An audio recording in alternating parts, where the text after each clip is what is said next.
gives me the signal. Yep. Well, you could see the lights on the top. It'll turn us solid. There you go. Hey everybody, welcome to Denver in the Round, episode 4. Got some good friends here. My name's Jay, aka Billy the Poet. Gonna introduce everybody in a second, but let's get it started with Sam Raines.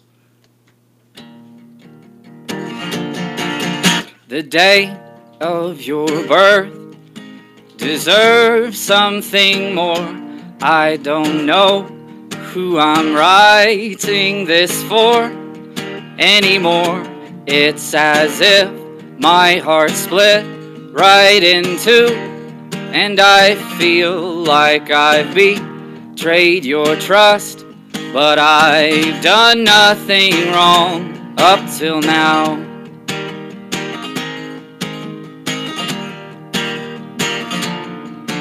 And I take a stand for what's right, but I know I'm just trying to convince myself not to fall apart as well. And I'll try to be everything that anyone would want. And you'd be wrong to think I'm not going to give it all I've got. Can I play the role of superhero, fly you to the moon? No, I won't be jumping out of buildings, at least anytime soon. My one hope is that you get what it is that you were after. I'm done here, I'll walk away slowly, then faster and faster. Let's head for disaster, because now that I'm not being myself, I can be someone else.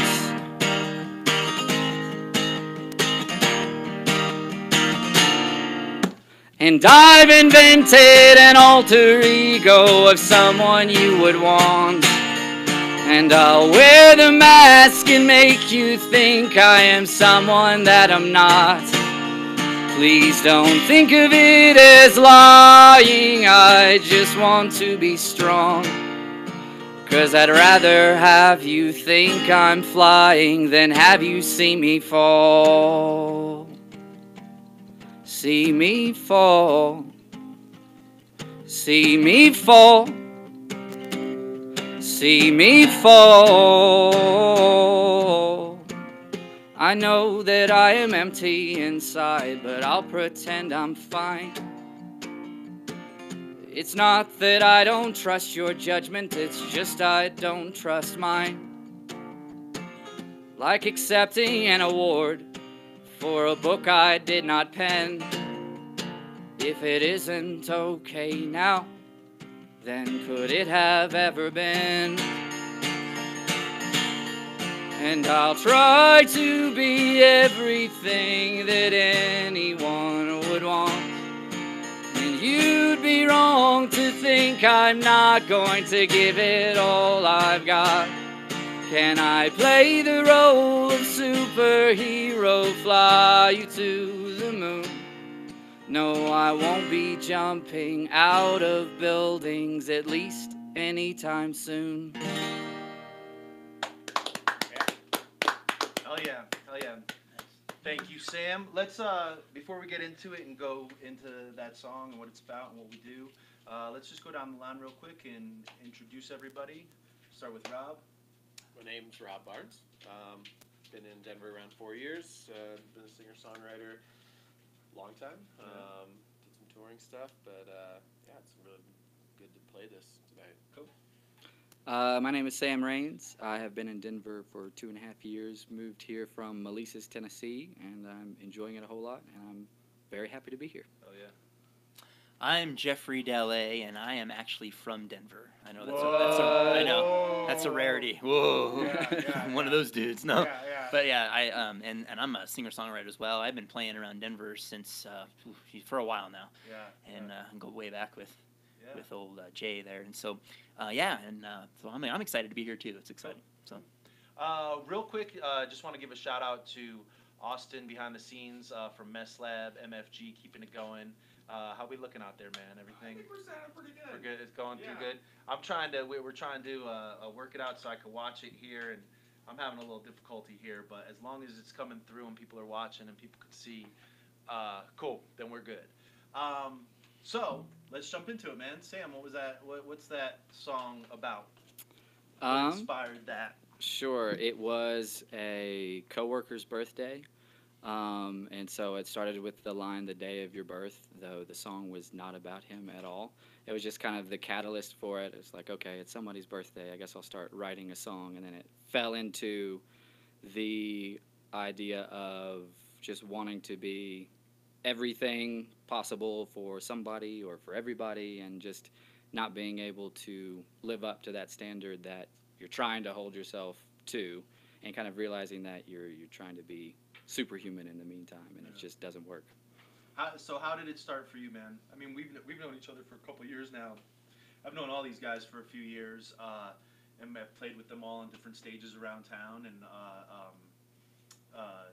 but it's funny doing this show because I get to find out a lot more about my friends and about everybody and kind of what they do. Because for me, the way I write music is very personal, and it's me by myself doing my thing. So, well, how did it start for you, man? I know that your family is musically inclined. Were you very young? So the origin of me writing songs and stuff? When did you write poetry first? Did you write music first? When did you pick it up and have something? Yeah, I mean, I think that it was like the moment after I saw Moulin Rouge for the first time that I was like, I want to sing, and it's kind of a weird thing because like I'm not trying to sing Moulin Rouge type songs. It was just like the movie that was like, hey, I think that I would like to sing and write songs in this. You know how I know you're gay? But I mean, I grew up in an old farmhouse, and my parents hosted like traveling folk musicians in our home, and like did house concerts and that sort of thing. And so like growing up in there, and I can remember like being 7 years old in a bunk bed, and like some folk singer like walking through my room to get to like the bathroom or something like that. And so we have an age difference. So I'm. How old were you with that Moulin Rouge where you said I want to sing? I was like 14 or 15, and that's like what I don't know. It made me fall in love with writing love songs. I guess. Nice. Yeah. That's cool, man. Yeah, and I. When did you pick up the guitar? 16 or 17, something like that. Yeah. Covers first? No.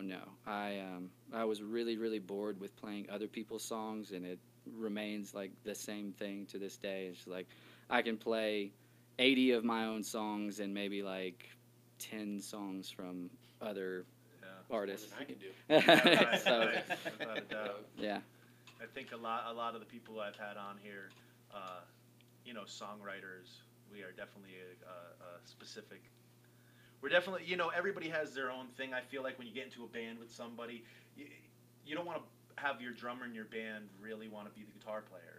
You know what I mean? You want the drummer to really want to be a really good drummer, and you want the lead guitar player can just rip all day, and you want everybody to the bass player needs to be in their pocket and To be in love with their own parts. yeah, to do their part well. And for us as songwriters, I've always said, like, going into a band, that's what I bring to it. I might not be the best guitar player, I might not be the best singer, but I write songs. And just like I have to, when I get together with my band now and I go, oh my God, I'm super impressed by my lead guitar player when he's killing it, I also need to have them be like, man, I love your words, I love your stories, I love your songs. Because if you're as a songwriter, that's what you're bringing to the table, I feel like.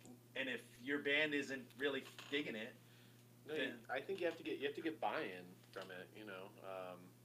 Like I've been fortunate enough to play in a few bands. The last one, doing like serious touring was with Slow Claw. It's just a drummer and a bass player. Not just though. I mean, but it was a 3-piece, and like they had to like believe in what I did, and they had to like at least enjoy the songs enough to want to come up with their own parts. Right. And that was like one of the most amazing bands I've been in because, I didn't have to dictate to them, like try to play this, try to play that. It was it sounds cliche, but it's one of those times where like, the stuff they came up with, and they had known each other since like they were 14 or 15, played in as a rhythm section for about 10 years. So I was just coming into a great situation, but yeah, I mean, you have to want the other people in your band as a songwriter at least liking your songs. Yeah, you know? yeah, Like, because right. then they get inspired, and then they'll start putting their 2 cents in, as well, and then you find that you're actually collaborating. I was gonna say I have the same experience because I have a couple people that are in my group, and Brian, Caroline, shout out to you guys. But and we that's the same thing. They create their own parts and they write and they just add so much, and it brings the song that I've written to life. And it's like a whole nother thing that you never kind of even imagined. So it's pretty cool. No, I feel that same way. I've just recently started playing with a full band. I only have to give a shout out to Alex though, because that's the name of every other person in my band. I'm the only person in my band whose name is not Alex. So shout out to them. But actually, I don't call any of them Alex because they're all named Alex. So there's Jackson, Dr. Jones, and Al. But Jackson, who's the drummer, I remember something that felt good to me was we played.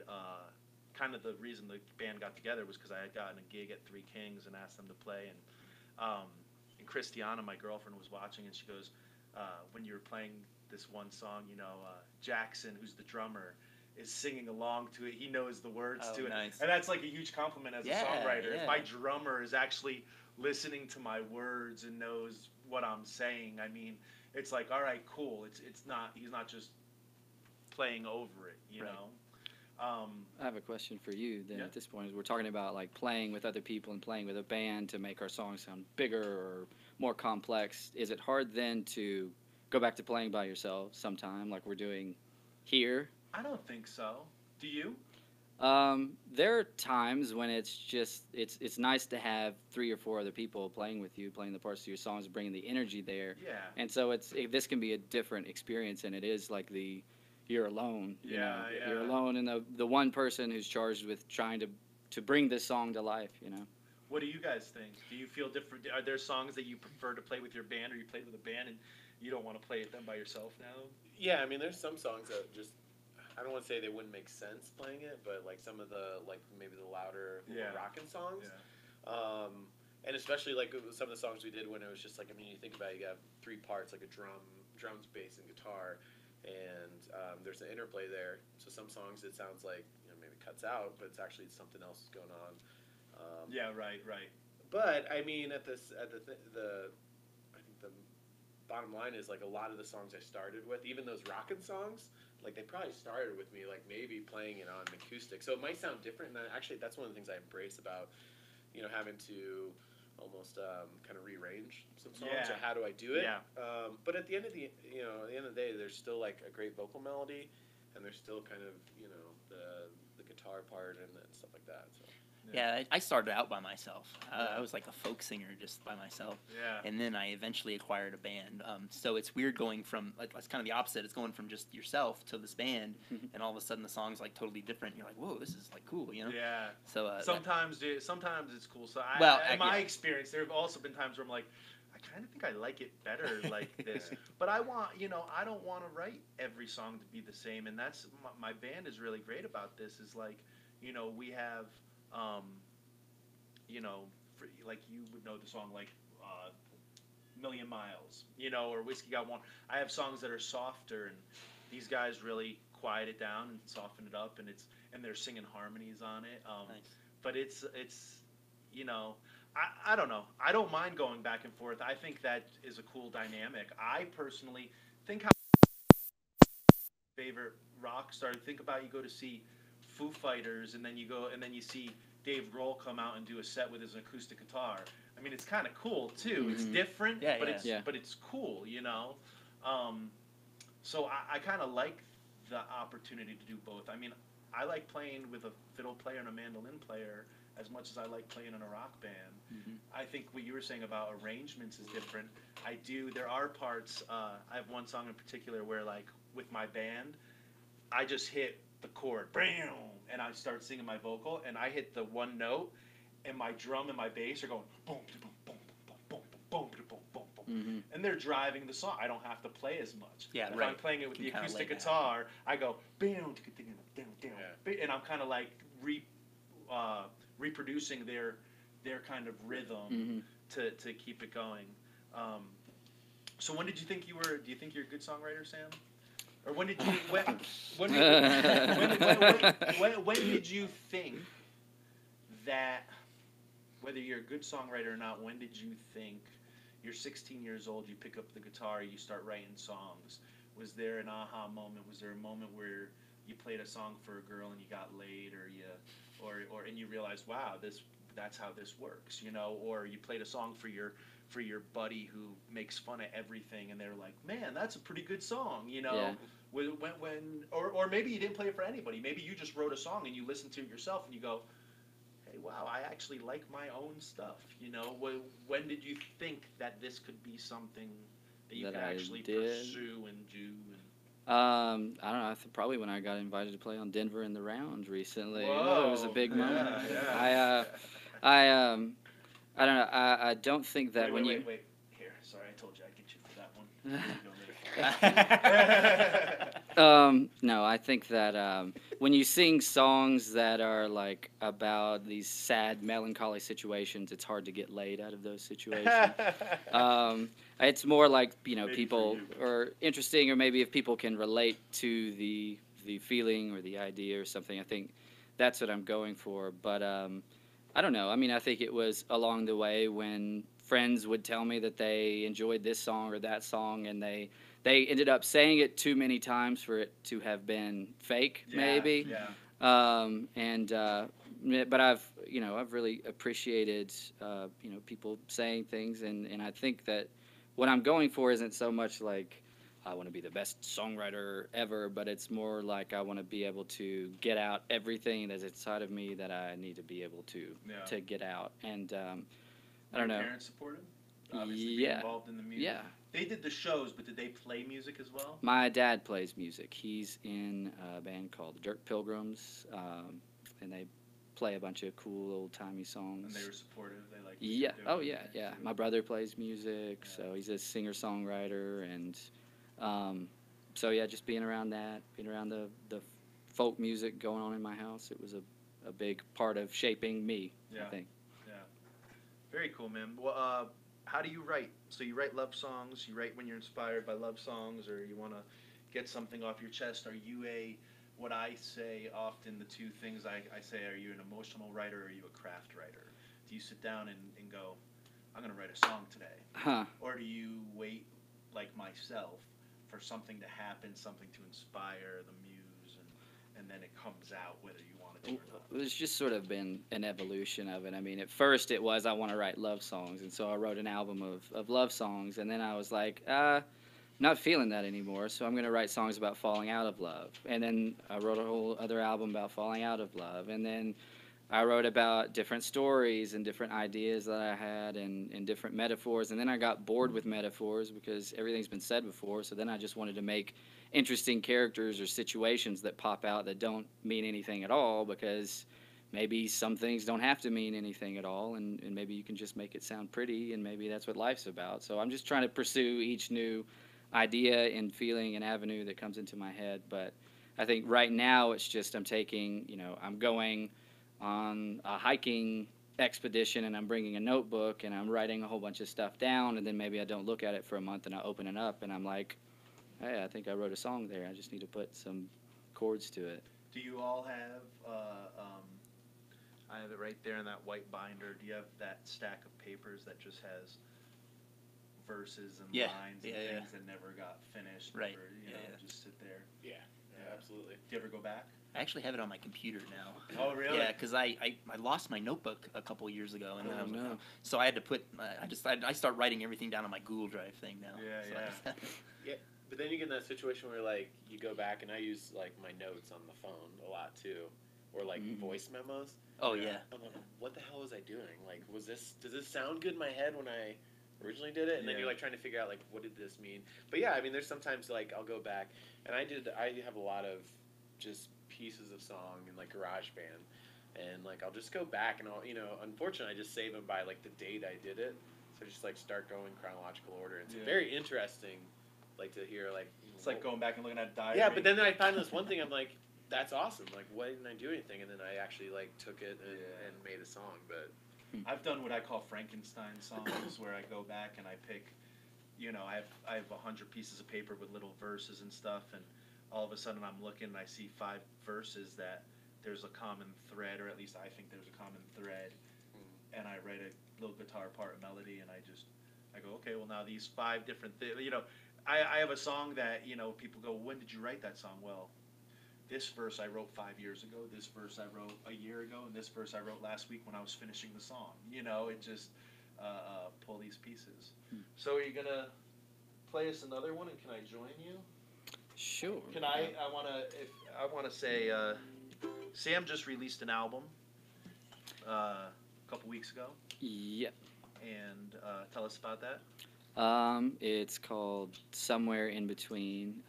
It's one of those albums I was just talking about, writing songs for. But worked on it for 2.5 years, recorded it in 3 different states, had a lot of friends play on it, and Billy the Poet was featured on track 4 playing the mandolin. But the one we're about to play is called Words on a Train, and he texted me one day and said, Words on a Train should have had mandolin on it. And it was like just a day or 2 before the album release show. And I said, well, why don't you play it with me? And so I did. Yeah, It was yeah, very came and nerve-wracking played. because I don't play the mandolin that often. But I'll tell you from my point of view. He goes, "Will you play this record release party?" And I said, "Yeah." He goes, "Play the mandolin." I go, because I played on that track on his album. We recorded that a year ago, easily over a year. Yeah, ago. over a year. I'm like, I don't think I've played the mandolin since I recorded that track for you, man. I was like, I really don't know. Okay, I'll figure it out and we'll do it. I can figure it out, you know, no big deal. So I started playing, so he sent me his album to practice along to. And I practiced the song that we recorded. And then before I could get quick enough to get over to the computer to kind of go back, it would go into the next song. And the melody started getting in my head. I go, ooh, the mandolin would be good with this song. I think I can figure out these chords. Oh yeah, I got this. And all of a sudden I started finding myself playing along more to the song after the song I was supposed to be practicing. And that's when I called him up and said, you should have mandolin on this song. But it was just selfishly because I wanted to play with Sam Raines. Oh, it worked out, didn't it? All right, let's do it, man. All right.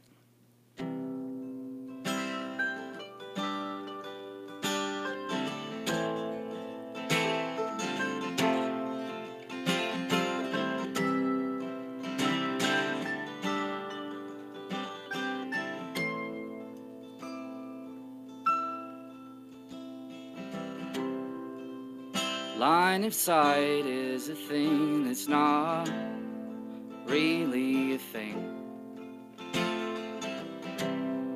Something like memories or just words on a train. To someone on board, they're a promise to stay.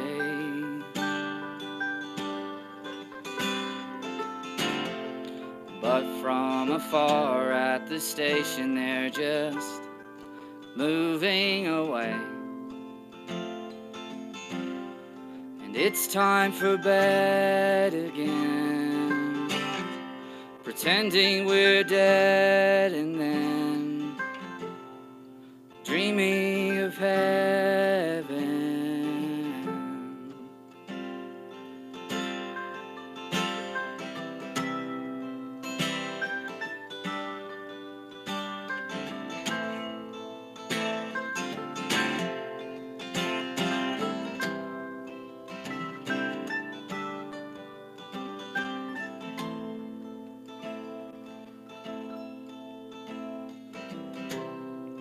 My words are different, whether saying or singing. They're not making sense because they're just 5 dozen feelings. Doctors know one thing, the medicine's real.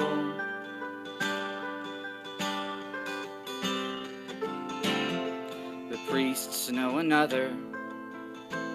To die is to heal. And it's time for bed again, pretending we're dead and then dreaming of heaven.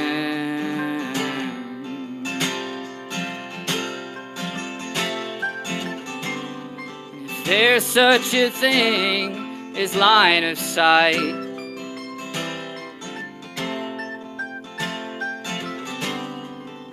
then you're in mine, you're in mine.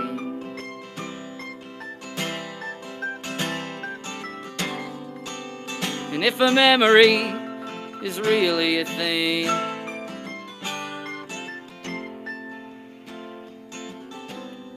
then I'll never forget your words on the train.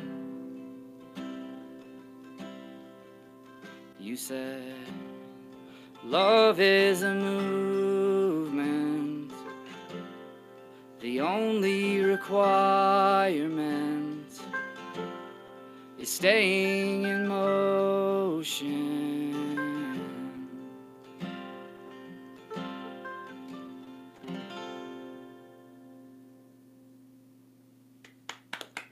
Yeah. I love that song, man. Thanks. I really, I think it's really pretty. So tell us about it.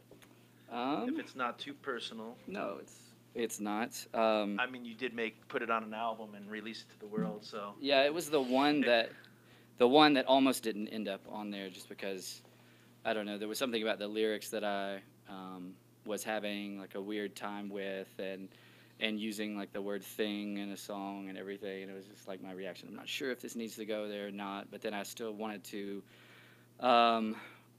talk about this, the way that we talk about abstract concepts and assign them a name, and so you know, that's why I ended up saying the word thing in the song, but there's contrast with an earlier song on the album that's very much like talking about God in a way that God is not going to make your heart mend, is the lyric, and then this one has more religious imagery in it, and so in terms of the way that it sits on the album, I kind of like how it contradicts itself, and that there's a. Are you talking about somebody specifically in a hospital? No. Really? No. Man, I listened to that song and I almost wasn't gonna ask you about it because I felt like it was like, okay, I'm not a big fan, but what was the song Matchbox 20 had? 3 a.m. Oh yeah. And it's about his mother. Do you know that? Have you ever heard him talk about that song? I haven't heard him talk about it. I know the song. It's about his mother was had cancer, so terminally ill, and it's about getting up at 3 a.m. with his mother. And it's when I listened to your lyrics on that song, I was thinking to myself, like, is this about an experience, you know? But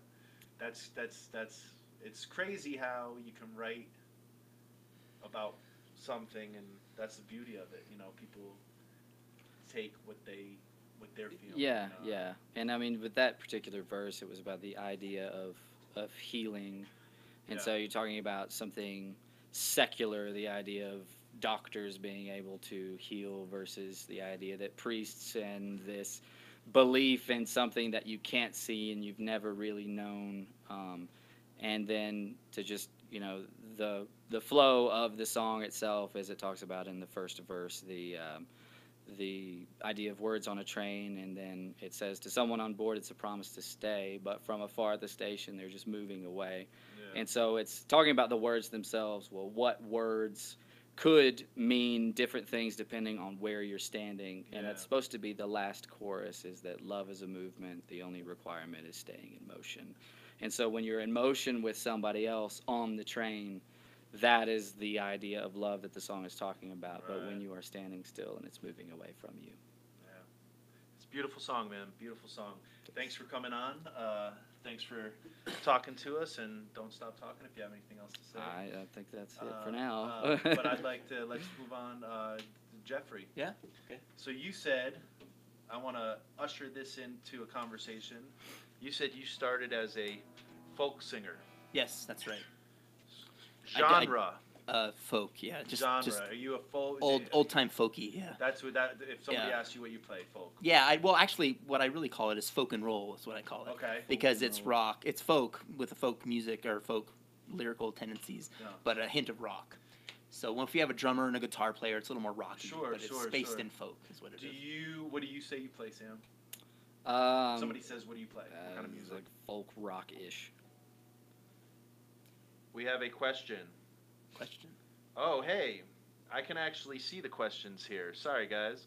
So I have from Bill Dame, what brand is the mandolin? It's a cheap brand, Bill. It's a Montana. It's I got my father and mother got this for me. Shit, I don't even know how long ago. Probably about 13 years ago, because I was playing the guitar and wanted to play the mandolin, and I think they were visiting, and it was my birthday, and I was living in Morrison, and we ended up at a music store, and I wanted to try something different. But I wish I knew more about it. I wish I was better at it. But it's fun to play. Remember when he created the train song? I don't know what that means, Jeff. I remember when he created the train song. Which train song? The train. I don't know. Oh, Words on a Train? Yeah, but that's Jeff. That's not, he doesn't know, I don't think he knows you. I don't think you know Jeff Navarez. Drunk Driving Blues, he's saying. Sounds great. Thanks, Jeff. I don't know anybody's songs. You know my songs. Andre saying, I love these guys. Thanks a lot. And Charlie Garza, I see you watching out there. Love you. Well, thanks for watching. So where were we with genre? Where are you? What's your genre? Shoot, I'd say like an indie pop or like folk pop, something like that. Yeah. You know. Do you feel like like Jeffrey said, does it change as depending on the instrumentation? I mean, a little bit. Yes, exactly. Yeah, if you're playing with like a drummer and a bass player, and it's kind of rocking, there's more of that rock element to it. But all my songs, I think, for a certain point, there's like kind of this, inclusiveness of being able to sing along. Like a really, my biggest thing is always like a really great melody somewhere in there, so that after that song is done, they remember that song for some reason. And can sing it back, on their way home. So. I hate the term acoustic music. I hate when somebody sees a guy or girl or whoever with an acoustic guitar and they go, oh, you play acoustic music. I say, nobody ever accused Johnny Cash of playing acoustic music, and he always played an acoustic guitar. Right. That's something that has always been a pet peeve of mine. So, Jeffrey. Yes. Will you play us a song? Yes, I will. And then we can talk about it? Sure. Sounds good. All right, here we go.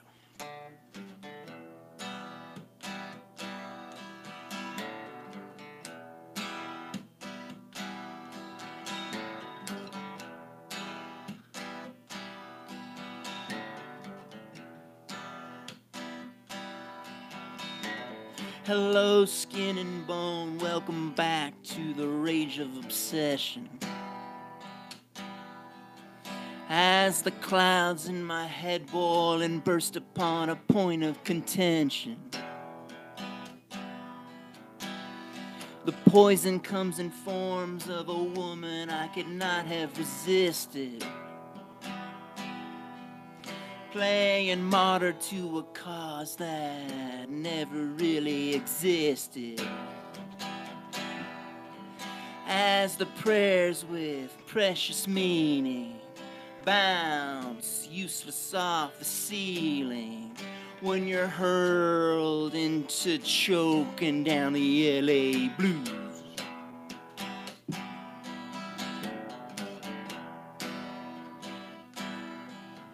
Now the touch is a crutch to avoid a certain sense of disaster. The guts that are wrenched are entrenched in the mold of the master. Harrowed ringing trails of a tale that's never ending. It's the pleasant potion mirage you now are befriending. Loneliness is a friend so kind, 'cause it'll never leave your side when you're coaxed into sucking down the LA blues.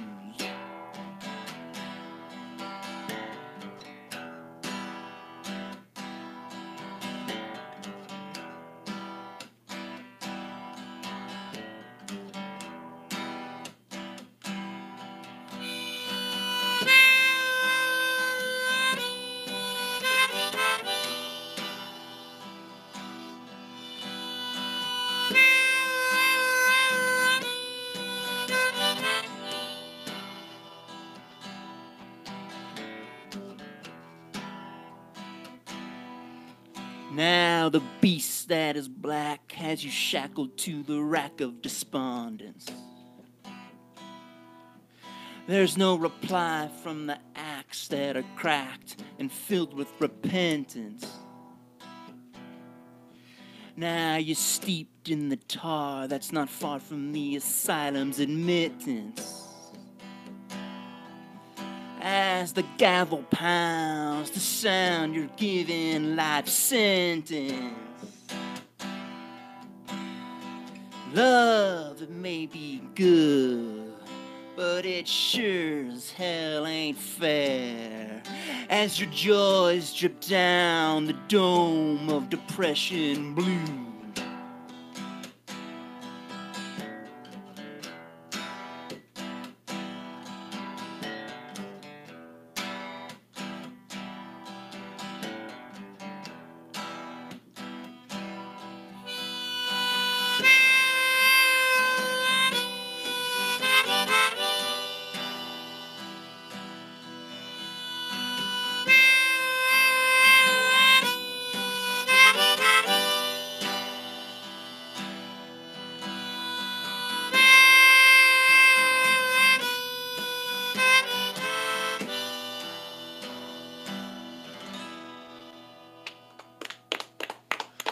Thank you. Dude, folk nothing. That was rock and roll, man. Yeah, that's actually a more rockin' song. We played it as a full band before. Yeah, so. I've known Jeffrey now for maybe 6 years, something like that. Yeah. We met at Bender's. Rest in peace. Shout out to all the Bender's people. That first show we did here with Luke Schmaltz. He was one of the owners.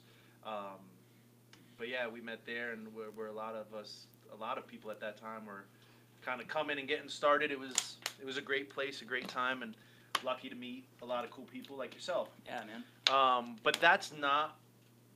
If I think of Jeffrey Dallet, that song is not what I think of. Right. Yeah, it's a lot different. It's a I don't know. It's been a while since we've been here, so I try different styles and different kind of things, but yeah, it's more of a rock and roll thing, and when we play it with a full band, it's more drive-in and kind of. Do you ever play an electric guitar? I play a little bit, but not very much. Yeah. I'm like Johnny Cash. I play acoustic guitar, but sure. we have an electric guitar player in our band. Yeah. And he rips it up on those songs. Yeah, yeah. So. Very cool. So so tell us what we don't know about yourself. When did it start? How did you start? How old were you? Did you write poetry? When did you pick up the guitar? How did it happen? Well, I started playing guitar when I was 20, so a little later than some people do. But the whole reason was because I was madly in love with this girl at school. I was in college at the time, and I was like madly in love with this girl. I'm like, man, what can I do to set myself apart? And so, like, she liked athletic guys and bigger dudes. She was dating some football player, and I was like, okay, let's see what I can do. And so I decided to write a song, and I got to learn how to play guitar if I do that.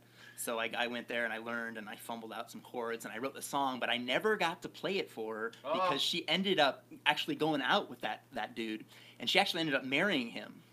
So, I don't know, they're probably married, some boring jerk that doesn't appreciate her or something. Yeah, right. But, if she knew, man. Yeah. But if you're watching now, you could have had that. Dude. Yeah, so that's how it started, and I've always been a fan of stories, and Did you write prior to that? You picked up the guitar at that point. Had you ever well, written no, poetry I hadn't or really. Anything? I had written like lyrics, but I hadn't really written any kind of actual songs. Yeah. So I started playing, and I took a couple of lessons, but then it got too expensive, so I couldn't play or take lessons anymore. Then I just kind of went on my own and kind of not really taught myself, but tried to figure it out myself. So, once you learn the 3 chords, Yeah, after that it's like whatever, you can figure it out from there. So I was older too. I was 21. Oh, okay. And people, and that seems young now for me, 21. But to think of like a lot of my friends, like I'm sure maybe you guys are like, I know a lot of my buddies were like 13, right? Exactly. Sitting on the edge of the bed learning Jimmy Page and licks, and same thing. It wasn't for me, Fortunately though, I never wrote a song to get a girl. I just got them, That wasn't the case for me. Knock on wood. So 20 years old. So you write a song for this girl. Yeah. You don't play it for the girl. I don't play it for her. And then what's the next step? Did you play it for somebody else, or then did it open up? For me, when I started, it opened up something in my head, and then it kept going. Okay, yeah, that's kind of what it was for me. I wrote the song for the girl, and I played it for like my friend or something. He's like, "Oh yeah, that's cool," and I was like, I don't know how cool it was looking back, and then I had a class, and I had to write something that was really important to me about something that was really important to me. So I wrote a song about the guitar, and it was kind of a jokey kind of song that I played for the class, and it went over pretty well. People really liked it. So that's when I was like, oh man, I kind of like writing songs. So I just kept doing it, and Can I ask real quick? Have we all written a song for a girl? Oh, I mean. Or a guy. I mean, I know you guys are all straight, but I'm not trying to it's 2017. We're progressive. But have you written? Oh, like probably like the first one. Well, no, the first one was probably just angry. I was like probably like 15 or something. But yeah, lots of times. Yeah, and I know Sam has. A few dozen, yeah. I remember that was I remember that when we first met and started getting to know each other. At one point you were like, I wrote 3 albums, or something like that. You're like, I wrote these albums for this girl and these experiences. I'm like, oh my God, this guy. Plural? Yeah.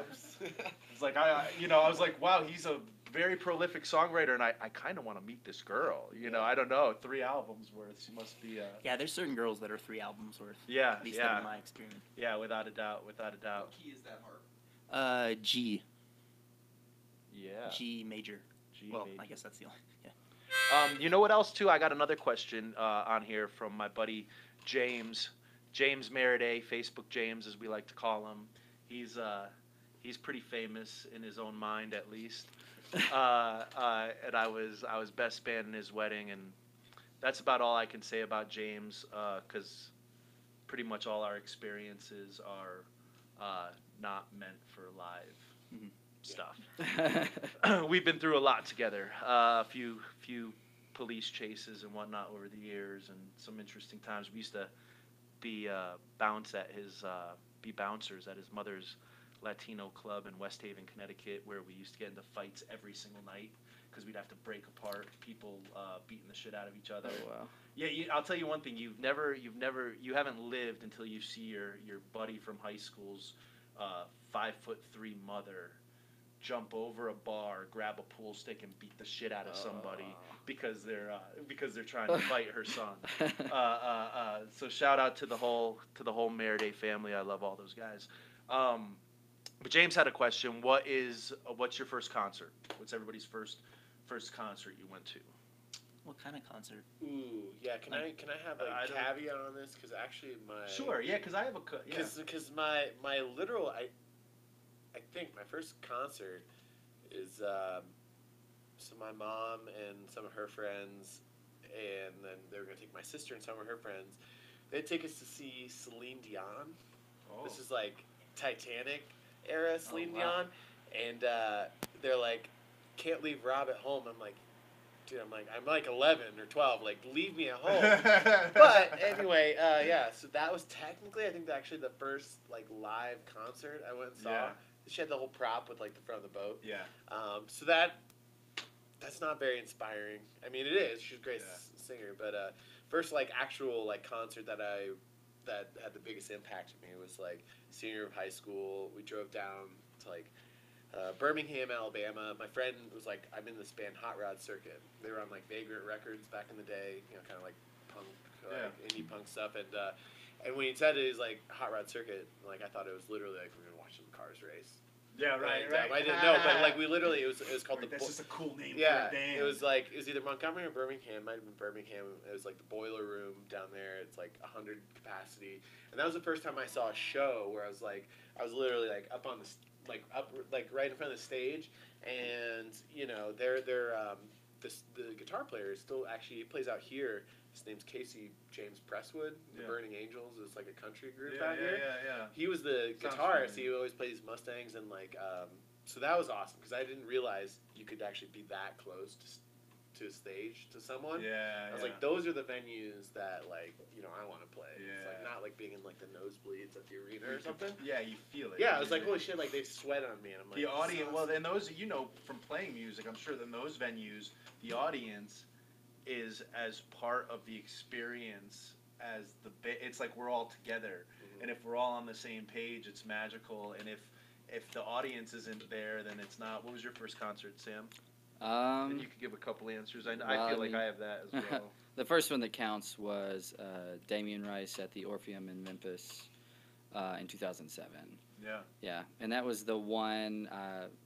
Nothing has quite lived up to that since then, just in terms of being completely encapsulated the entire time. It was just incredible. Yeah. Jeffrey? Well, my first concert was the Canadian Brass. I played trombone in high school, actually. Wow. And so I was in the marching band and jazz band and all that stuff. So that was one of the things my mom, or was it my mom? Yeah, my mom and one of her friends or something, we went, and I was like, yeah, this is awesome. It was great. And that was my first concert, my first, like, I don't know, rock and roll concert or whatever. I saw Bela Fleck and the Flecktones. I don't know if cool. anyone That's cool. We saw them at the Denver Botanic Gardens over here a long time ago. That was pretty cool. That's cool. I have a couple first concerts. I remember, going to shows with my parents. So like, my first couple shows I went to was Jerry Lee Lewis at the Oakdale in Connecticut, and I went to go see. I saw the Beach Boys. I saw at Hershey Lake Compounds when that was still there. I think that's now a Great Adventure or something. And I also saw around that time Chuck Berry, and I remember just being blown away by Chuck Berry, and he got up there and he sang "My Ding-a-Ling," that song, "My Ding-a-Ling, I want you to play with my ding-a-ling," and it was something that a 12-year-old would say, and I looked around and you see a crowd of people in their 40s and 50s singing along and loving it and realizing it. But then the first concert that I actually wanted and tried to go through to was at Toad's Place in New Haven, Connecticut, and it was Naughty by Nature, the OPP tour. That was nice. The first, and you know me, and you know me, and I wore all my Raiders gear, we was Starter. If you know what Starter is, the company that makes the shoes and the shirts and jackets, all the sports stuff. Back then, they were huge.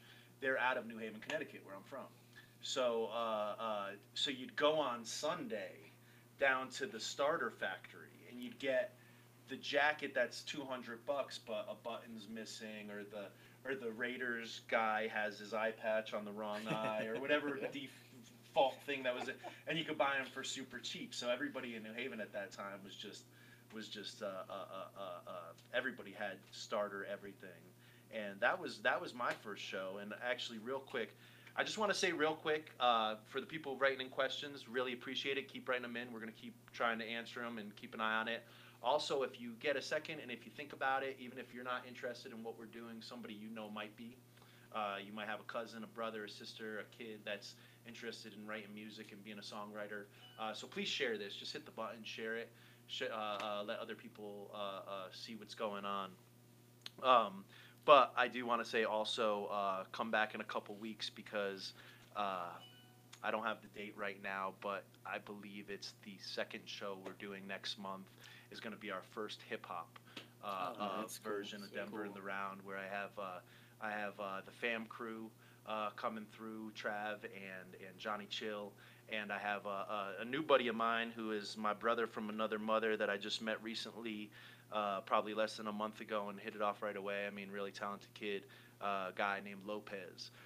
So Lopez will be here with Johnny Chill and Trav from the fam crew. So yeah, hip hop, man. That was my first thing. You know, I didn't throughout high school. Before I ever wrote a song, I freestyled over people doing a beatbox. You know, and I thought I was a gangster. You know, and Still are. Yeah. Oh yeah, man. That was But yeah, that was that was my thing, hip hop. So, family. Do your family play music? Yeah, well, sort of. My brother plays music, and my mom plays the clarinet. Yeah. So so it's kind of a musical family. I mean, nothing. Your really... brother plays music. What's that mean? Well, so he plays like piano, and he played trombone in his high school as well, and but he doesn't really do it much now. But he did back in the day. So overall, not necessarily musical family, but I mean maybe in certain aspects. Yeah. Will you play us another song? Sure. Cool. I will play you another song. This gotta turn this around. This song is I don't know. When did the harmonica get involved for you? Let's see. The harmonica got involved I don't know, a while back. Yeah. Yeah, I just played by myself with no harmonica, and then I was like, I can't really solo, so I got to do something that enhances. So yeah. I started playing this. Cool. And it's been so here's a song about a song about our friends in the White House. Nice. 1, 2, 3, 4.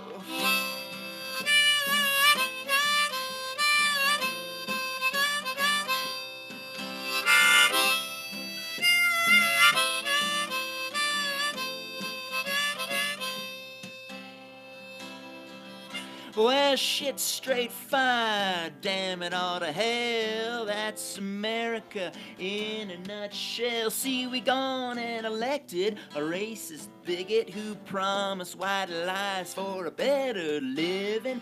I can fix it all, he proudly proclaims. The world's heating up, the Chinese hoax is to blame. The budget gets fixed with my business ditty, the same one that went broke in Atlantic City. Oh, 2016's been rather mean. Now to top it all off, we got the sociopath in chief. So mush, mush, goosed up along as you spit hate, fire, and your white power song. Surely there's a hell to where you be sad, and you sure as that hell ain't my president. Now the xenophobes are coming out of the woodwork. Let's deport them all, anyone with a quirk. Sign right here if you're a Jew. Got room on the cattle car for a Muslim or two. Oh, are you a Mexican or are you a Mexican? The wall's going up, send them bad hombres back. Fend for yourself, who cares? I got mine, hold on a second. I think I got Putin on the line. He's gotten some killer ideas regarding trade. If you're straight, white, rich, and male, you got it made. So mush, mush, go step along as you spit hate, fire, and your white power song. Surely there's a hell to where you be sent, and you sure as that hell ain't my president. Oh, hold me close and hold me steady. I ain't ready to go back to 1950. Tell me there's a law or a will or a way to keep up the progress we've made.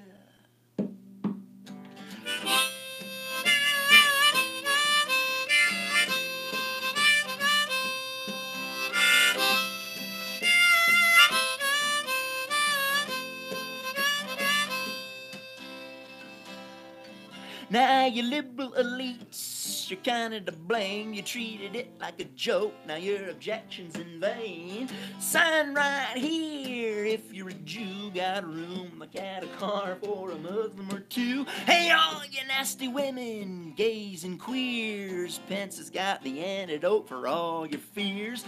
They say you lost, get over it, accept the fact. Ever notice it's a white guy who's always saying that? Say goodbye to what's left of the Voting Rights Act. I guess you ain't protected if you're poor and black. So let's raise a glass and make a toast to the misogynistic bastard we love the most. Get up, get ready, grab the Donald by the pussy, and let's get rough, rowdy, and mighty, mighty fussy. And sing it one more time, shall we? 1, 2, 3, oh mush, goose step along, oh you spit hate, fire, and your white power song. Surely there's a hell to where you be sent, and you sure as that hell ain't my president. Oh, you sure as that hell ain't my president.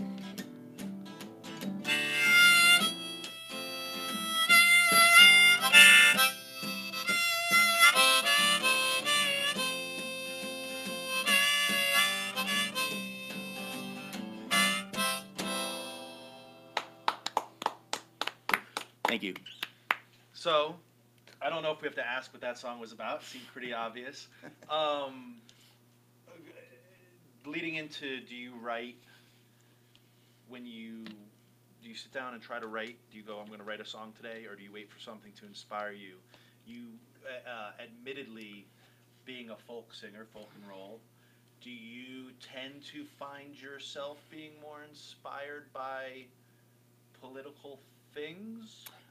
Yeah. Just when I think of folk music generally, right, it's like... Well, I do have my you know. fair share of protest songs. Yeah.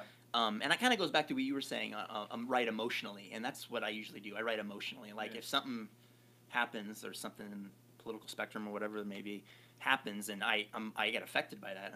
If some emotion starts turning around, then I'll just, and it helps because like otherwise I just get so infuriated or depressed or whatever the case may be. Yeah. So it's like a therapy kind of thing to write it out, and then you play it.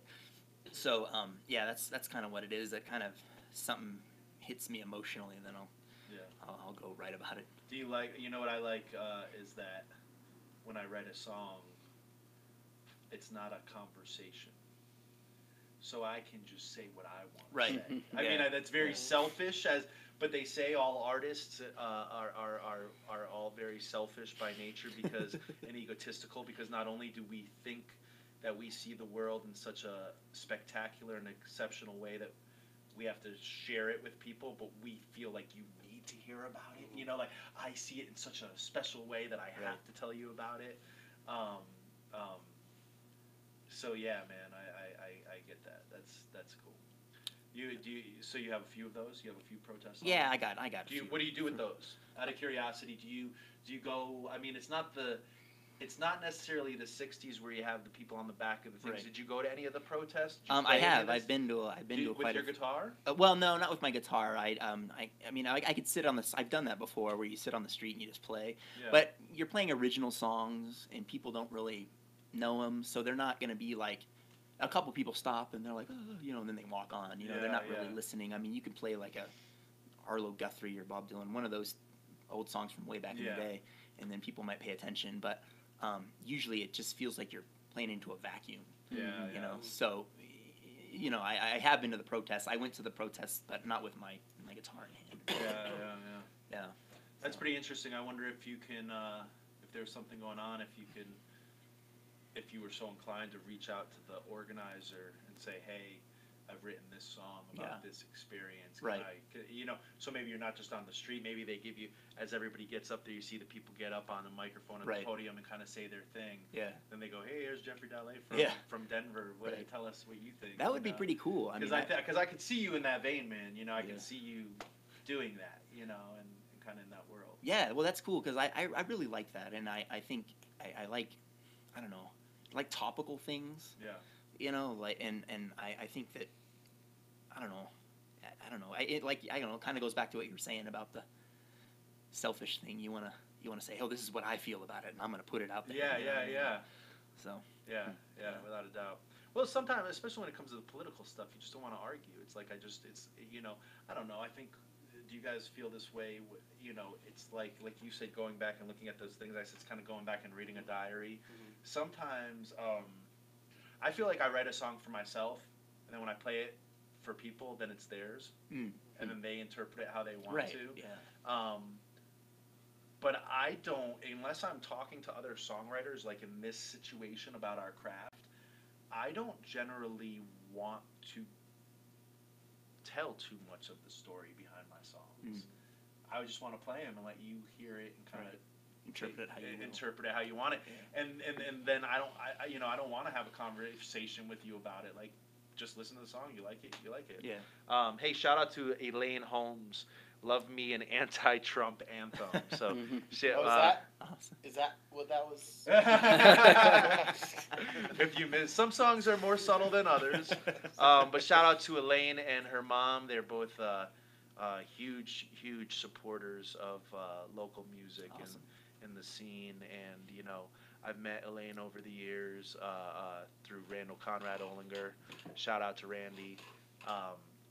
And thanks for watching, Elaine. Also want to thank everybody who a few minutes ago when I asked y'all to share it, I found out that I think 5 people went right away and shared it. So I really appreciate that.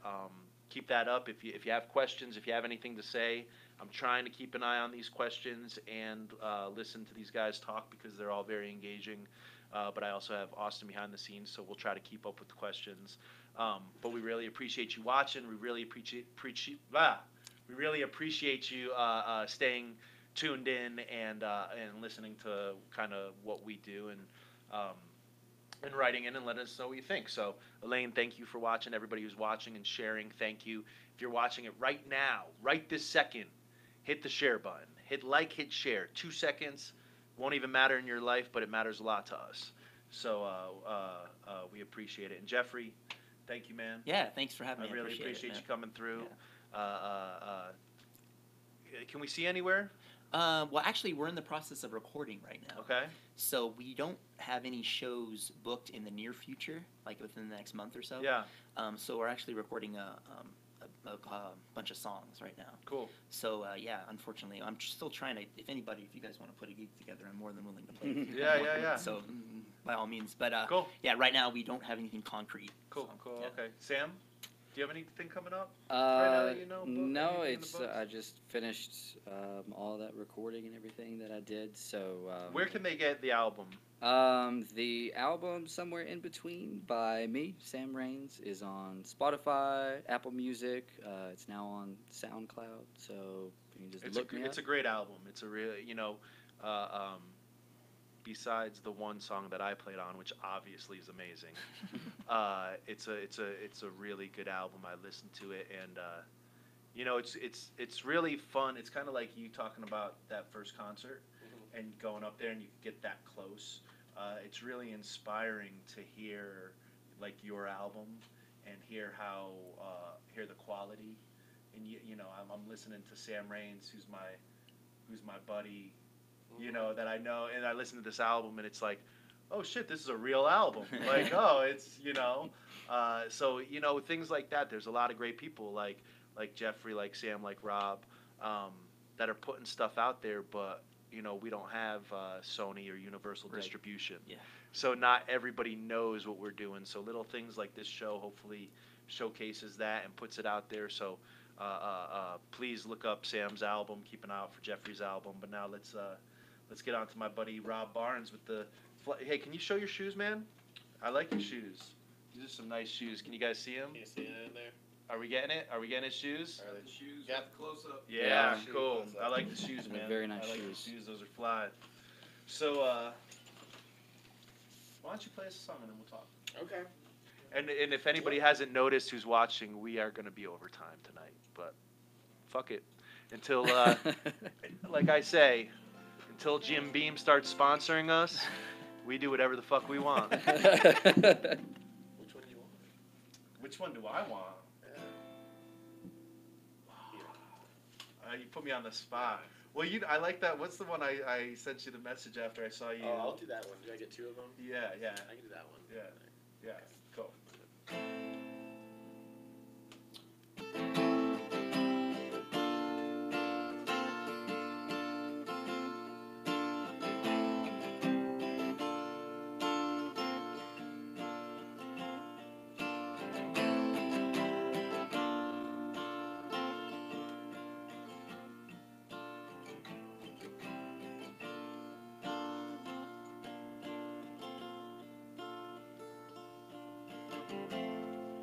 Battered by rough seas, shook in waves.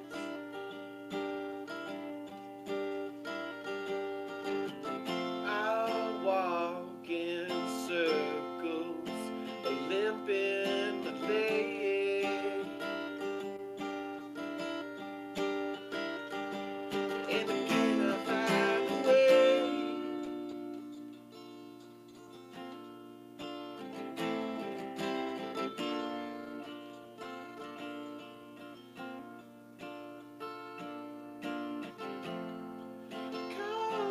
Listless drifting, the breeze fell days.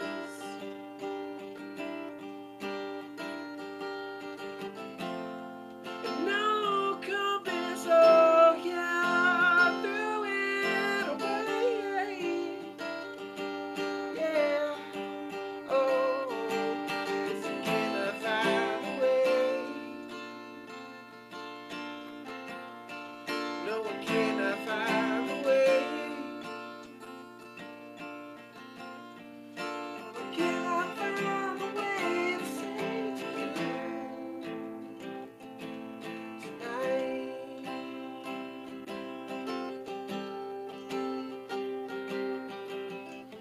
Oh, Nancy Jane with electric eyes.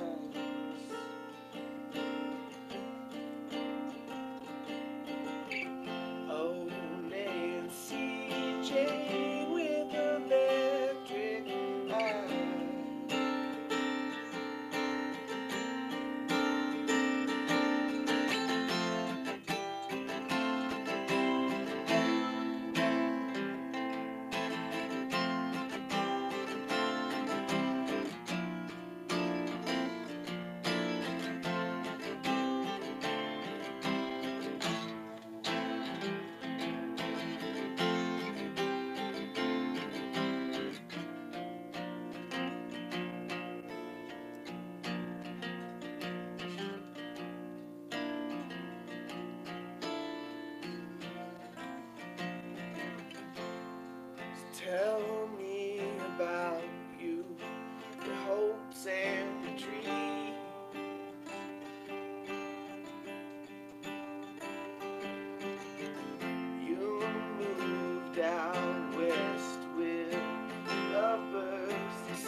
so many things I want to say.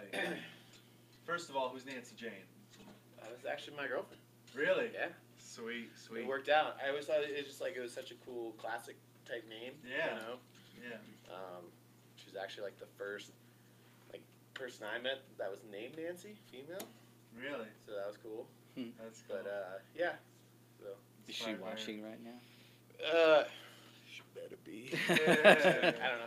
Yeah. She didn't go. She didn't go with the football player. The song actually works. Yeah.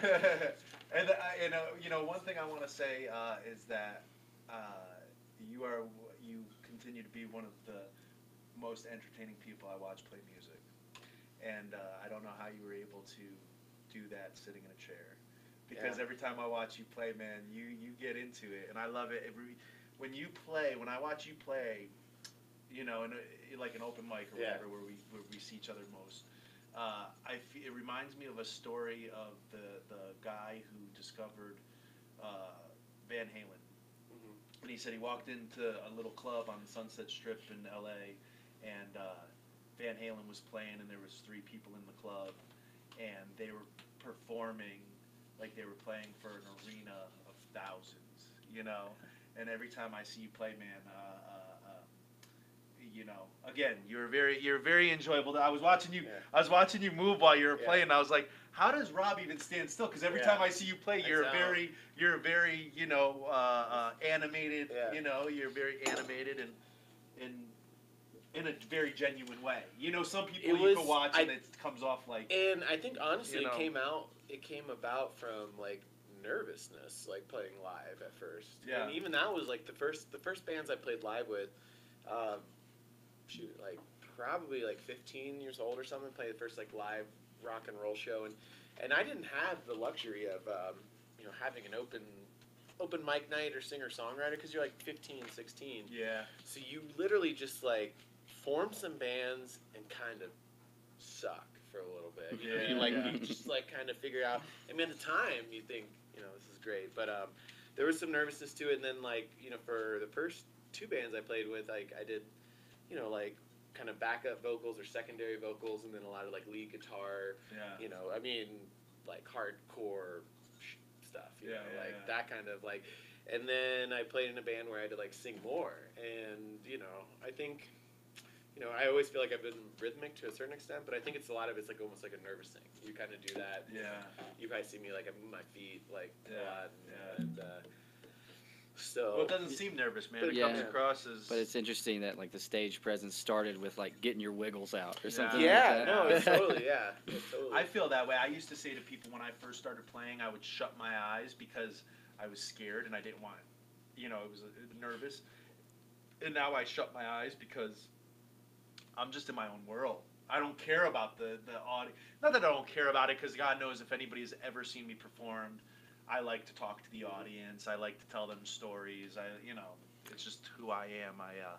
I turn into my father up there, and you know, I'm like, hey, I'm holding court. You know, it's like, and not only do I turn into my father, but I'm also the youngest child. So I'm like, ooh, everybody's listening to me now. You know, like I could say whatever I want. Yeah. And once you get, you know, like you guys see, I do a song where I make everybody yell, hey, and once you feel like you get that audience in the palm of your hand, it's like fun. But the other side, like I shut my eyes because I'm in my own thing. You know what I mean? I'm like, you know, it's. Yeah. Dwayne Allman shut his eyes. Yeah. So hey. There's you know how to touch me the right way. There's one movie that that I've seen called About a Boy that makes fun of musicians who shut their eyes when they play. So I never shut my eyes. Really? Since that movie, yeah. I try to look too. I try to catch eyes. What do you guys do? Do you look out at the audience? Do you ever catch eyes with people when you're playing? Yeah, sometimes. But I have to consciously. I think my natural inclination is to do eyes closed. How do you guys feel? Let me ask you, how are you emotionally, man? I hate to admit it because I'm a strong man, but I'm a pretty fucking emotional person. And you know, I've written songs that, you know, I tell people this, and you know, not every song you write is about a positive memory, you know, and sometimes you get up there and you're singing a song, and it's about something.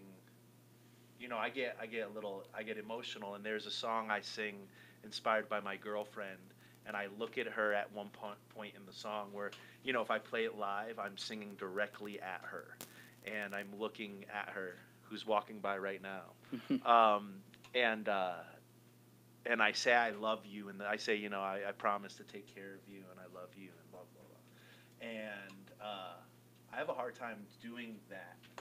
You know, I have a hard time. I could sing that song if she's not there. If I'm singing it, if I'm just doing it, I have no problem. But when I start to sing it and I sing it and I'm singing it to her and I look her in the eyes, I feel that emotion. Do you guys ever have you ever had that moment on stage where you're singing a song and it's emotional and you just kind of? Are there any songs you've written that are uncomfortable that you sing and it's about? I have a song like that. Yeah. That it's kind of uncomfortable, but I don't know. I'm usually like wondering. And nobody knows it. Right. Nobody knows it, but it's uncomfortable. Yeah, but it's like, oh man, I'm singing this, and like, it's kind of bearing all to me. Yeah, but, yeah. You know, who knows if they're getting it or not? But yeah. I have a couple like that where it's like, ooh, yeah. What about you, Tim? You have a lot of love songs, or any of those? Do you have any ones that kind of are hard for you to get through emotionally? Ever? I think that. You know, a lot of the love songs I play are like 6 or 7 or 8 years old. And so when I play them now, I'm trying to channel something new rather than think back to like what I was feeling then. And so I'm just like, how can I reinterpret this song and make it new? So a lot of it is I'm just trying to channel new energy rather than the old stuff. Rob? Yeah, I mean, similar to what Sam said, like I have some that are older, so now I'm much more detached from the emotional aspect of why I wrote it. I'm glad I was emotional at that time because that's probably where it came from. But there's like you know, I can think of one song that especially like I always try to play usually at the meadowlark too, like when I finish out, and it's more cathartic to me because it definitely was like a tough period or tough moment or whatever, you know, and dealing with something. And it's actually a good reminder of like kind of what not to do, and you're like it's very much, you know, it's like it's not self-deprecating, but there's, you know, parts of the song I'm just saying exactly what happened, you know, and it's like that one I think you've probably heard like self-erased about like, you know, not remembering, you know, getting so drunk sometimes, and it's like you're asking someone to pick you up and you're like on the phone, they're like, where are you? Like, I don't even know. And, like, and then they're like, how do you get home from your place? And you're like, I don't know. And like, those kind of, and it's like so it's nice to play some of those, but yeah, I don't know. I mean, like the Nancy Jane song. That's like I played in front of her like the second time, you know, I really played it live. So yeah, so that was good. But yeah, some of it again is I'm trying to connect stuff to older things that I did. How old? So let's go to when you start. When did it start for you? When did you pick up the guitar? When did you start writing? When did you? Yeah, I picked up the guitar when I was 13. I actually started playing. I was in band and all those things. I started playing trumpet. I was around like 9. Not a lot of lineage. Like my dad played trumpet, and then his dad played saxophone. But outside of, you know, doing the high school bands, you know. So when I bought my guitar, like I had to buy my guitar, and my parents were like, "Look, we bought you this like trumpet, and we paid for some lessons, and we're helping you out there. Like, you can save up your money and buy your own guitar." Yeah. But I was 13, and I was really glad I picked it up when I did because I had a ton of free time. Like, you know, it's like middle school, early high school. Like, I wasn't exactly like, doing like my homework every night. It's probably like in the morning, you know, like right before. And so I had a lot of time to like play, and but you know, the first things I picked up were like some chord books, and then I bought some tab books, you know, for some like Nirvana stuff, because I was like, well, I listened to that, and I was like, I bet I could do that. Yeah. But I remember the time when I was like, I should probably just write my own songs, and it was like 8th grade, and I literally had the guitar for like 6 months, and we had to give how-to speeches, you know, in like an English class, you know, so you have to go through how to draw this character or whatever, and I did how to play guitar, and I learned Sunshine of Your Love by Cream, because I was like, okay, that's cool. Just so happens, it's funny, like the other 8th grade class on the other side of the wall was doing it. This guy, and Tony Elfers, who's not a good friend of mine, now he is, but it's like, he played guitar, and he just like ripped it with like Stevie Ray Vaughan, like 8th grade. Yeah, like he was like, that dude. And I was like, oh. But it was cool because that's how we met. And we've been friends ever since. But I was like, yeah, that's not my thing. And you know, he went on to have a success. I mean, he works now at like a music house in Chicago, writes and composes music for like television commercials and TV shows and all this. So he was definitely, you know, awesome influence. But I was like, yeah, I should probably try to do my own, do my own songs. Yeah, yeah. So. Yeah, cool. So what else? How do you write? That song was inspired by your girlfriend? Do you ever sit down and say, I'm going to write a song? I need to write more music. I actually do try, like every I guess every once in a while, because I feel like when I start, being uninspired or not finding stuff, like it's anything that you practice as an art or a craft. I feel like even if like I spend 30 minutes each day and shit, like at least I'm getting in this mindset of like picking it up every time and or like trying to seek out some new music. Like I'm a notorious NPR listener and like I will so I'm in my car and like I'm like and so you hear some stuff, but like trying to expand what I'm listening to. But often, yeah, I mean, like I'll noodle around, I'll find something good, or a lot of times I'll just have a melody in my head.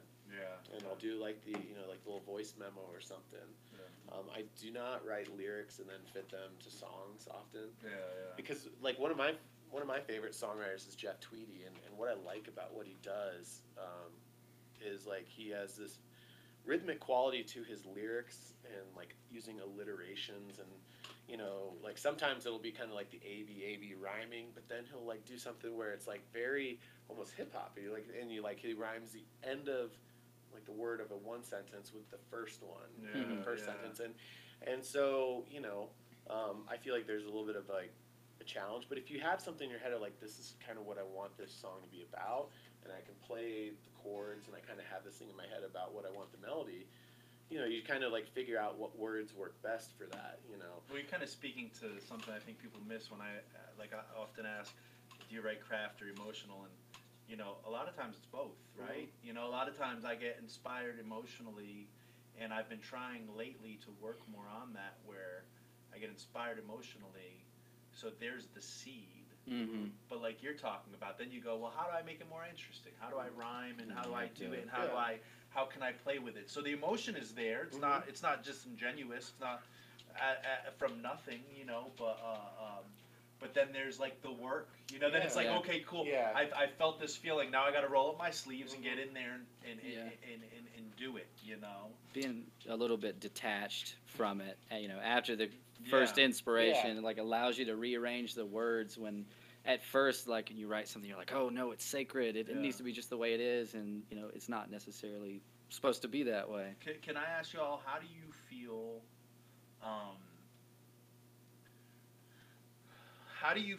do you feel a connection between your influences and what you do? And what I mean by that is probably the music I listen to more than anything is jazz. A lot of people wouldn't think it. I mean, I sing about drinking and fucking and, I cowboy songs, or I listen to hip hop. Like I have themes that kind of run those kind of worlds of, thing. But I listen to jazz more than anything.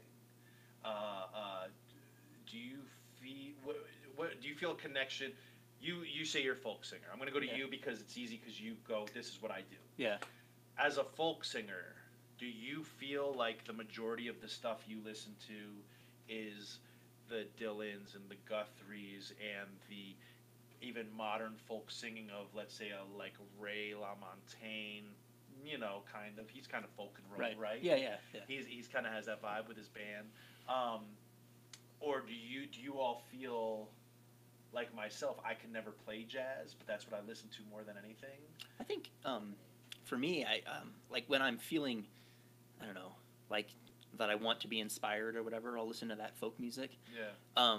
But something that I can't really do is rock and roll, you know what I mean? Yeah. So like I listen to a lot of like bad 80s hair metal, or and I think it's, I don't know, it's like, yeah, man, like you're talking drinking, screwing, that kind of stuff. Yeah. And I mean, it's not really me, but I listen to it a lot. Yeah. And I think it's like, I don't know, there's something about it that's kind of cool that I like, like Firehouse or Bullet Boys or any of those old bands from like the 80s. So that's kind of something in the vein you're talking about, is like, oh, well, that's not really what I do, and can't really shred on the guitar or whatever. Yeah. But I listen to it, Yeah. Sam, Um, I know that you, before I ever even heard of Damien Rice, Christiana told me this guy's influenced by Damien Rice. yeah, for You sure. know, do you feel that so what's your connection to your inspirations? Well, I mean, even then, I hardly listen to Damien Rice anymore Yeah, at right, all. right. And not that I don't love him, it's just I've listened to his songs so many times, Sure. it's time to take a vacation from it. Yeah. And there are some folk singer-songwriters that I love and will listen to over and over. Josh Ritter, been listening to a lot of Gregory Alan Isakov. But if folk was the only part of my diet, then I would just be so burnt out on it. And Yeah. so I'm listening to rap now. Was listening to Chopin in the car the other day. Like, Yeah. folk is such a small percentage of what I listen to now, just Yeah. because that's what I play. So I want to listen to somebody do something else that I'm no good at all. Well, like Jeffrey, you said you don't do rock and roll. Do you guys ever feel inspired to write a rock and roll Oh, song? yeah, I wrote a power ballad. Yeah. Yeah, like one of those. Yeah, I wrote one of those. Sam? Yeah, for sure. I mean, if you're just talking about something outside my genre, Yeah. I was working with some friends, Alex Jones and Garrett Henson, and we were writing rap verses and stuff. So Oh, yeah. I recorded a rap That's verse a the other day. great song, by the way. Oh, thank you. But Shout yeah. out to Dr. Jones. What about you, my friend? What's your connection to your inspiration, to to the people who have influenced your music? I mean, I grew up. I always try to figure this out. Like, where do songs come from? And again, like I'll go through periods of listening to certain artists and being inspired by them. But I also think a lot of it comes from like stuff I like. You're listening to like when you're like mom's driving you around when you're like Yeah. 5 or 6. Like, I mean, a ton of like my parents love a lot of 70s music. So James Taylor, Carole King, Allman Brothers, kind of like all the stuff from like folk to like 70s, but then like I'm kind of a child of the 80s where like I grew up with a lot of those pop songs that you have in your head. Yeah. Like there'll be like this one song like I don't know why I know it, Yeah. and like but you'll start singing if you hear it again. Yeah. And so I think and I loved Michael Jackson, and then I went through a period where I was like, you're 14, 13, and you want to play like louder music. You're a little angrier. Yeah. And so yeah, I mean the first bands I played were like much more aggressive, like inspired by like Refused and Blood Brothers and like stuff like that, like math, prog rock, screaming, and so that was cool. But yeah, I mean. Again, I mentioned, I do love Jeff Tweedy. I love Wilco, and Yeah. something about, being in awe of like how prolific someone like that is, or like a Ryan Adams. Yeah, he has Ryan a Adams. few duds every once in a while, Yeah. but like for the most part, like, and I don't know if that's me, but His album Gold was my favorite album of like Yeah. I think it was '94. oh yeah, and That was an amazing album. and so like there's certain like that, but I always appreciate a good album where like I never feel like I have to skip over a song, like I can Oh, just yeah. literally Mhm. put it on, and again I'm a sucker for good melodies, like good tight rhythm section, but I think that was always what made it hard for me, when I was trying to make a living doing music, is like people, what do you describe your sound, where does it come from, and it's a little bit, not as easy to define. I think it's a Yeah. lot easier for people in like music business type Right. roles. They Be like, have to put yeah, it they're into like, something, okay, yeah. where's the box? Like we're putting you in it, Yeah. and but at the same time, people would love coming and watching us live, and they would be entertained, and the songs are poppy to a certain extent, but so. Yeah. But yeah, again, I love hip hop, and like especially like early '90s hip hop and things like that, and so I've just been kind of a lover of all music, and I think that kind of seeps into a little bit. Did your family play music? My dad, I said Talk my about dad, yeah, listening to yeah, it. like my dad played, he played trumpet in like high school, and like so he did like the marching bands and things like that. My grandfather played saxophone. Outside of that, I don't know anyone else Yeah. on either side, my mom or my dad. So they were always kind of like not sure where it came from, because I did, I played trumpet, and then I learned percussion, and I did all that, and like every kind of band you could do in high school, and so I went 1 year of college, and then I didn't know what the hell I wanted to do. Like a lot of people, they like feel like they have to go, and like after high school, I got to go try college, and I didn't know idea what the fuck I want to do. So I was just like, I'm dropping out. I'm getting in a van with these 3 dudes you don't know. And Yeah, it took, my parents, I honestly, I give them all the credit in the world, because I'm sure, my mom was a little bummed because she had to drop out of school at one point.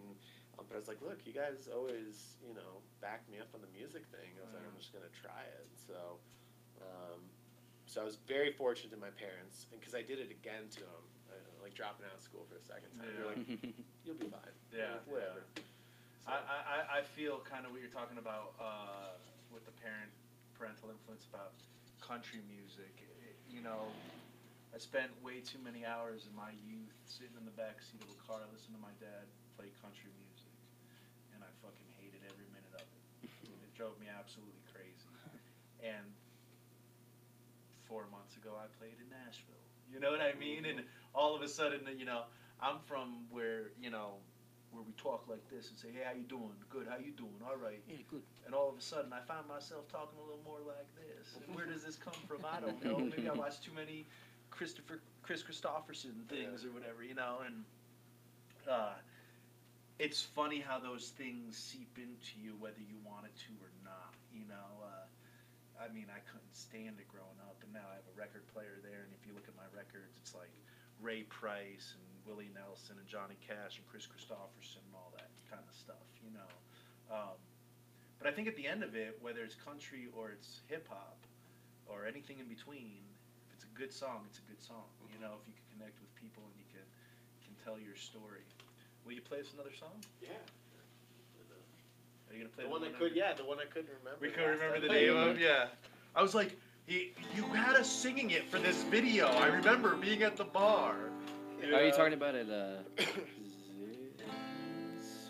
you doing where you brought the percussion instruments? Yeah. I was there. Yeah. And remember there. they came around and videotaped Yeah, us? yeah. It's I had a everybody shaker. needs somebody. Everybody loves somebody. Yeah, All right, we let's got hear it. Let's hear it. What's the title? It is called Need Somebody. All right. I didn't go too, in depth on that. Send that letter off to my dear Grace. I poured my thoughts, but I know now what she said.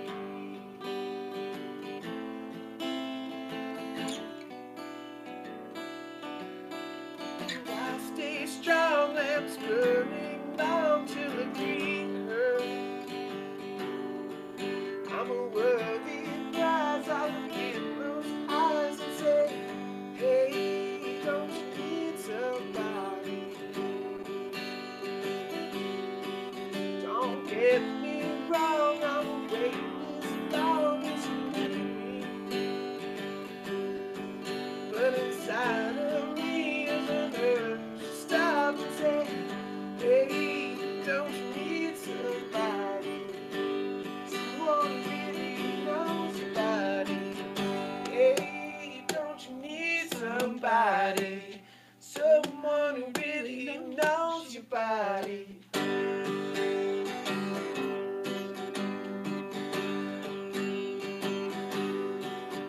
I've waited long enough, I'll put in work. It's urgent with a purpose that I say, hey, don't you need somebody? Someone who really knows your body. Oh, oh, hey, don't you really need somebody? Don't you really need somebody? Don't you really need somebody, girl? Don't you really need somebody? And every time you keep getting on your words, my face slipped even deeper into earth, and I keep on singing loudly every verse. Oh, there rhymes that I would always curse. Don't you need somebody? Someone who really knows your body. Don't you need somebody?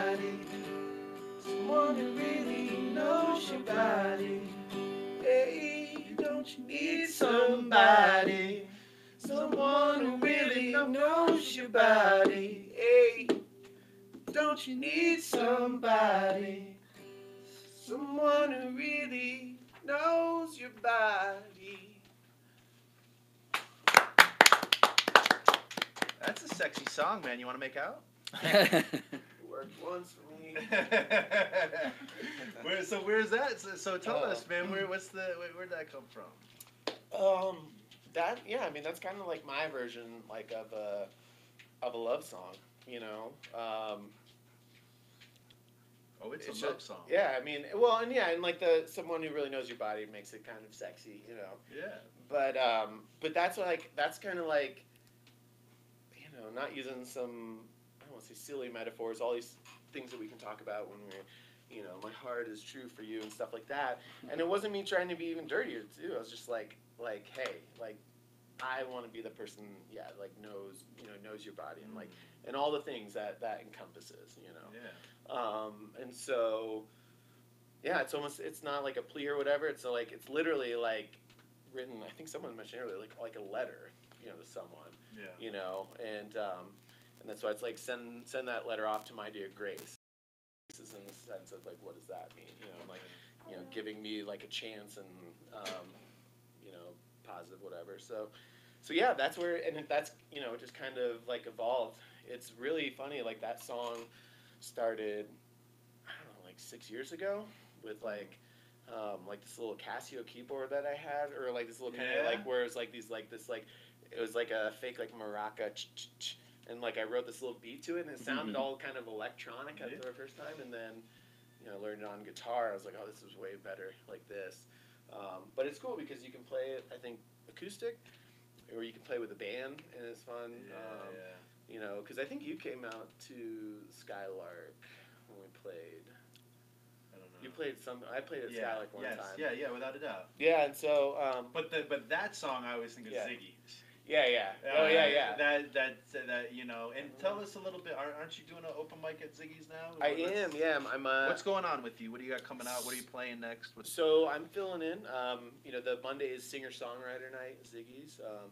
And so I was asked to kind of fill in for a little bit for the regular host. So I'll probably be doing. I won't be doing it tomorrow. I'm going to be out of town, but I'll be doing it through March. So it's every Monday night. You know, whether it's the first time you ever played in front of people, or, you know, you're trying new songs, or like you have someone you play with and you play with a drummer. I encourage all people to come out. Yeah. You know, that's what I like about that place. It's very accepting, very open. I used to play at Ziggy's all the time. No pretension, Back in the day. It's really cool. It's a great PA, and like, there's no pretension there. I had one of my coolest live experiences ever at Ziggy's. I know what you're talking about. I know you know what I'm talking about. With, shit, why is my brain going blank? The bartender who plays the flute. Josh. Dude, Josh is amazing. Yeah, and he doesn't bartend anymore, but I made sure to meet up with him sometime, because, awesome. When next time you see him, please tell him I was asking about him.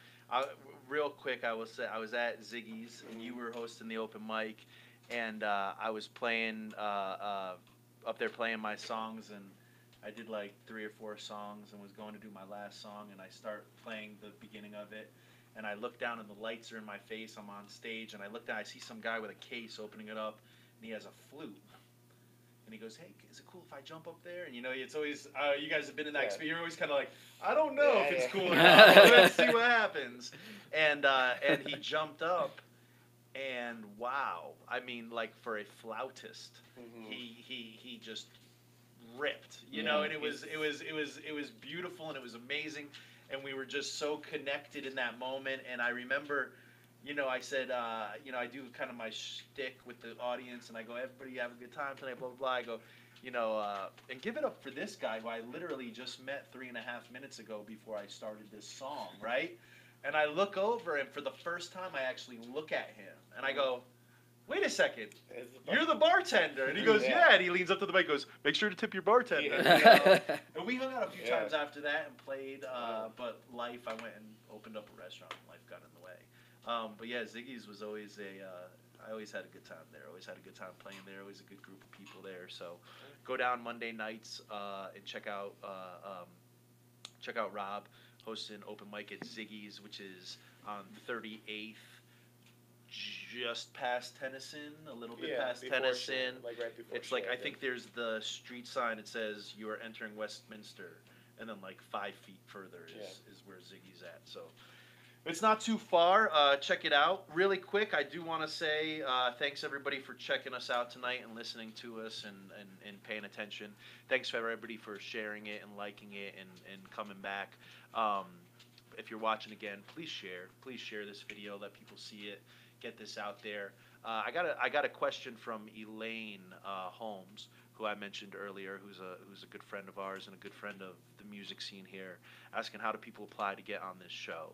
Well, first of all, Elaine, if it's a friend of yours, they don't have to apply. You just have them call me or get in touch with me.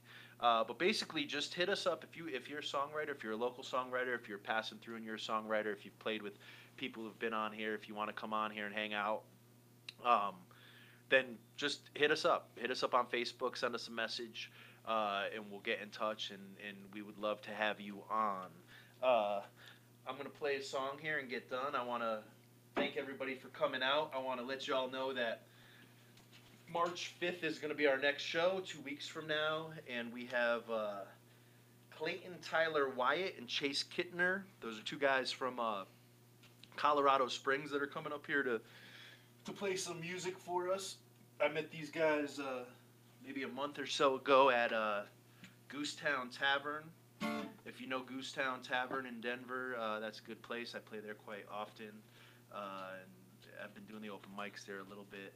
But yeah, go check out Goosetown Tavern. These two guys are from Colorado Springs, and they really impressed me. They're young guys. They're just getting started. I'm excited to have them on, talk about what they do. Also, I have Nancy Fancy Pants. So if you know Nancy Fancy Pants, if you don't know her, you're about to know her. Nancy's a friend of ours. She's a songwriter, and she's got a lot to say. She has a voice. She has David Crosby from Crosby, Stills and Nash. They asked him what do you think it takes to be a good singer? And he says you just got to have something to say, you know. And Nancy has something to say. I also want to really quickly, just personally, let you know I'm doing a songwriter society that I'm involved in. Other than this, it's called the Mutiny Songwriter Society. It started at Bender's, where me and Jeffrey Dallet met. It went to another bar and ended up at Mutiny Information Cafe on South Broadway, owned by Jim Norris. Shout out to the Rev. And we are now moving that. We are keeping the name Mutiny. We got the blessing from the Rev, but we're going to be the Mutiny Songwriter Society, and it's moving to Skylark, the Skylark on South Broadway. So that is going to be March 2nd. It's going to be the first Thursday of every month. I also personally have a gig with my full band at the Lions Lair on Colfax on March 14th. That is a pre St. Patrick's Day show. That's for all my friends who work in restaurants. St. Patrick's Day, I don't know if you know it, but it's on a Friday this year. So if you work in the bars and you work in the restaurants, and on Friday you're going to be working, come down on the 14th. It's the Tuesday before. Watch me get drunk and do something stupid. It's going to be fun. We're going to have a good time. Also, on a personal note, I've been sick. I've had some health issues lately.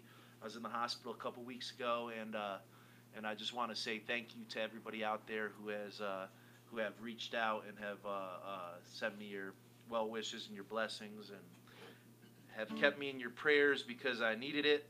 But I am on the mend. I am getting better, and I'm happy to be here with these guys and be here doing this. And also, I'm going to start calling out people to come here on this show. Dayton Stone, if you're out there watching, I want you on this show.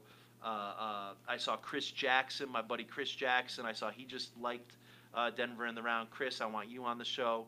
I want Sarah, his girlfriend, who's amazing, even though she doesn't sing in front of anybody. But we know you're amazing.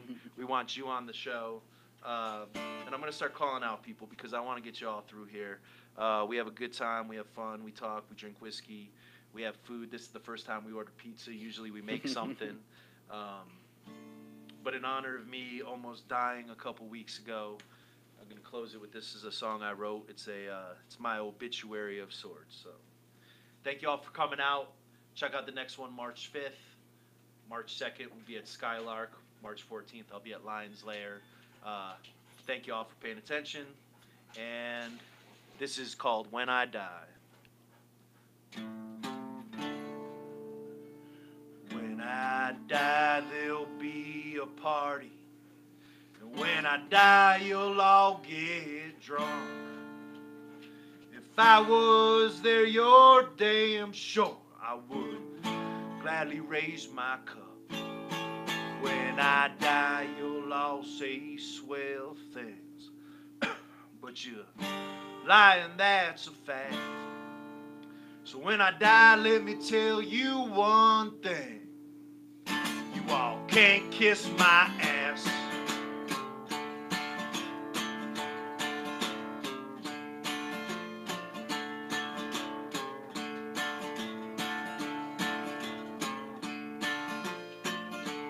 Well, I tried to be a good man, but didn't always hit the mark.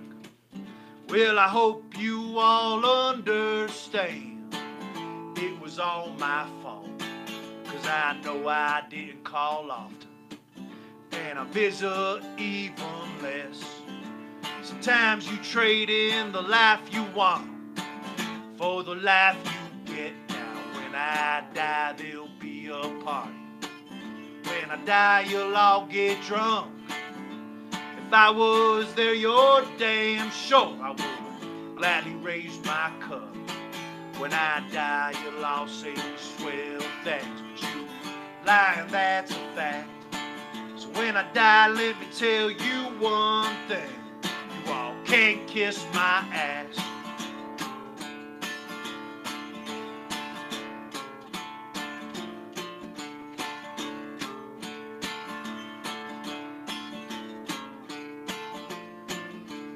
Well, I shared my bed with many. Sorry, honey. Shared my heart with few. It's the life I live of a gypsy. I'm always just passing through. When not every song ends happy. That is just my point of view. And for stories I got plenty now. Ain't that the truth now? When I die, there'll be a party.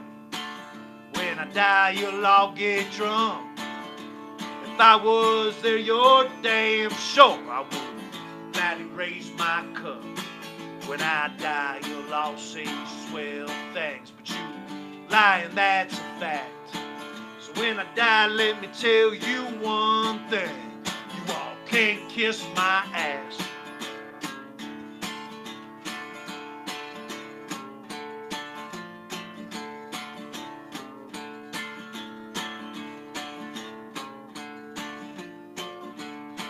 My friends that really matter, who help me find out who I am. To my mother and my father for making me a man. To my brother and my sister, their lovers and their kids. You're the light that shines in my heart in this dark world of sin. When I die, there'll be a party. When I die, you'll all get drunk. And if I was there, you're damn sure I would gladly raise my cup. When I die, you'll all say swell things, but you lying, that's a fact. So when I die, let me tell you one thing. You all can't kiss my ass. When I die, let me tell you one thing. You all can't kiss my ass. When I die, let me tell you one thing. You all can kiss my ass. You can kiss my ass. And you can kiss my ass. You can kiss my ass too.